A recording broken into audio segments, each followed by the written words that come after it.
troisième épisode de notre tour des barrages de la zone Afrique pour le mondial continue avec le très excitant remake de la finale de la CAN, Égypte-Sénégal. On va faire une petite analyse des deux équipes et on terminera par mon prono. D'ailleurs, juste avant que je rentre dans le vif du sujet, donnez-moi votre prono pour Égypte-Sénégal et n'hésitez pas à mettre les drapeaux de l'équipe que vous supportez dans les commentaires. On commence directement par l'Égypte qui va recevoir pour le match aller. Les récents finalistes de la CAN auront à cœur de prendre leur revanche face aux Sénégalais qui les ont privés du titre. Cette équipe égyptienne arrive à bien tenir ses adversaires sur un match entier, mais sur une double confrontation ce sera largement différent et peut-être que ça leur portera préjudice. D'autant plus qu'ils devront faire le boulot à domicile parce que le retour au Sénégal sera pas simple. Sur la liste, les cadres sont toujours là. Mohamed Salah évidemment qui aura à cœur de ramener son équipe au mondial et tenter de dépasser le premier tour pour la première fois depuis 1934. Trezeguet sera de la partie, lui qui a fait de très bonnes entrées à la CAN. Abdelmonem que j'ai trouvé vraiment très bon pendant la Coupe d'Afrique. El Shenaoui sera de retour aussi, lui qui n'avait pas pu finir la CAN à cause d'une blessure.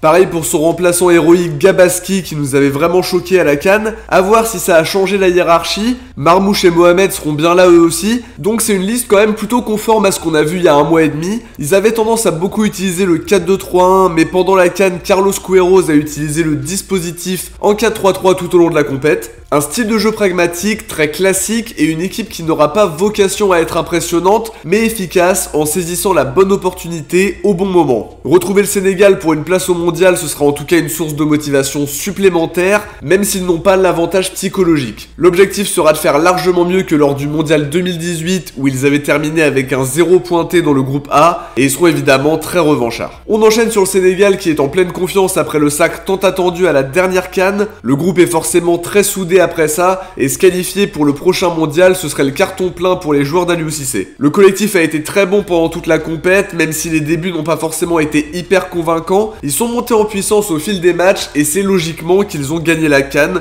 Personnellement je les voyais déjà en grand favori depuis quelques temps déjà, mais c'est vrai que dans la CAN c'est jamais facile de s'imposer au bout. Pas énormément de changements, Lopi et Mbaye sont blessés, même chose pour les deux gardiens Seny Dieng et Alfred Gomis. Il y a les retours de Sabali et de Bingourou Kamara, pour le reste c'est du très classique. La défense Sarr, Koulibaly, Diallo 6 sera certainement reconduite. On reverra sûrement le duo Gana-Gueye-Mendy au milieu de terrain, à voir qui sera avec eux, ça pourrait être éventuellement Kouyaté ou Pape Gueye. Ismaïla Sarr lui sera bien présent, lui qui était arrivé au milieu de la CAN. Offensivement parlant, il y a évidemment Mané, Bamba Dieng aussi qui s'était révélé, Keita Baldé, Boulaïdia et Habib Diallo, donc il y a de quoi faire. Sur le dispositif, ils ont utilisé principalement le 4-3-3, pas de raison qu'ils le changent après cette victoire à la CAN. Ils doivent justement surfer là-dessus, une victoire qui lie les joueurs et le staff à tout jamais et s'en servir tous ensemble pour aller chercher cette place au mondial et espérer peut-être atteindre les huitièmes de finale minimum parce que les objectifs peuvent être encore plus élevés. Parce que finalement, la dernière fois, si on regarde bien, ça s'était joué à rien dans le très indécis groupe H et on sait que cette équipe peut faire un beau parcours au prochain mondial et qui sait être la première équipe africaine